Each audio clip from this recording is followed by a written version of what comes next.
Bienvenue à ce bulletin d'information. Vous êtes sur Juno 7.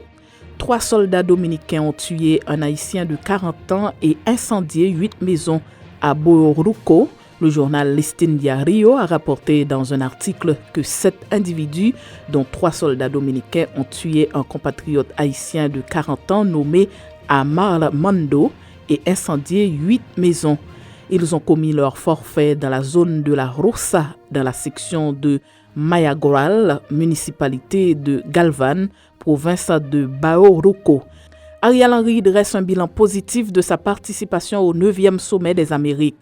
Le Premier ministre Ariel Henry, lors d'une conférence de presse tenue dimanche au salon diplomatique de l'aéroport international Toussaint Louverture, a présenté un bilan positif de sa participation au sommet des Amériques tenu à Los Angeles, en Californie, du 6 au 10 juin 2022.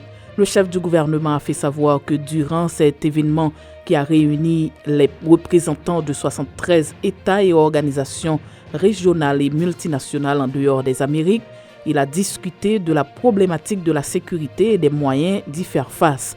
Les participants à ce sommet, dont Haïti, ont procédé à la validation de 5 projets d'engagement politique relatifs à un plan d'action sur la santé et la résilience dans les Amériques et un programme régional pour la transformation numérique. Commémoration des 27 ans d'existence de la PNH, malgré les défis sécuritaires auxquels le pays fait face, la police nationale d'Haïti, chargée de servir et protéger les vies et les biens, a commémoré ses 27 ans. La cérémonie, qui fait suite à une messe d'action de grâce présidée par Monseigneur Pierre-André Dumas, s'est déroulée notamment en présence du Premier ministre par intérim Michel Patrick Boisvert, du ministre de la Justice Berthaud Dorsey, du haut commandement de la PNH et des membres du corps diplomatique accrédité en Haïti. À l'occasion, des policiers et des membres du personnel administratif ont été décorés par le DG Franz LB.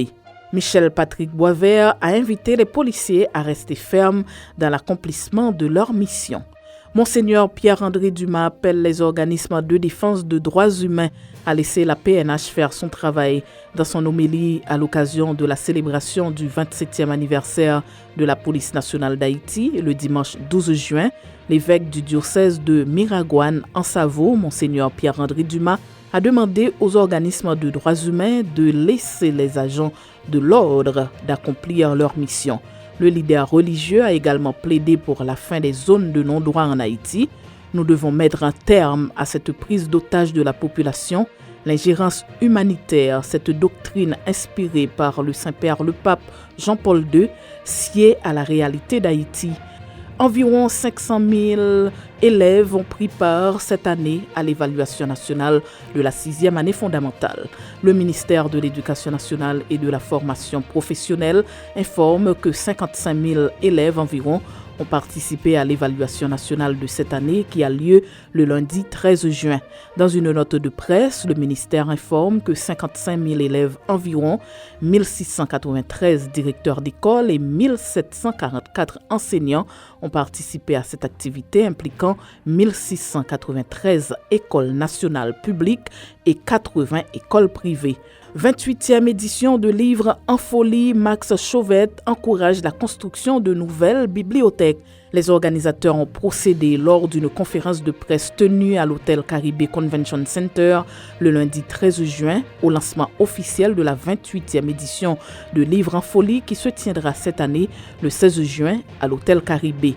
Pour cette édition, 1200 titres sont disponibles, dont 135 nouveautés et 108 auteurs seront en signature, selon le rédacteur en chef du quotidien Le Nouvelliste Franz Duval.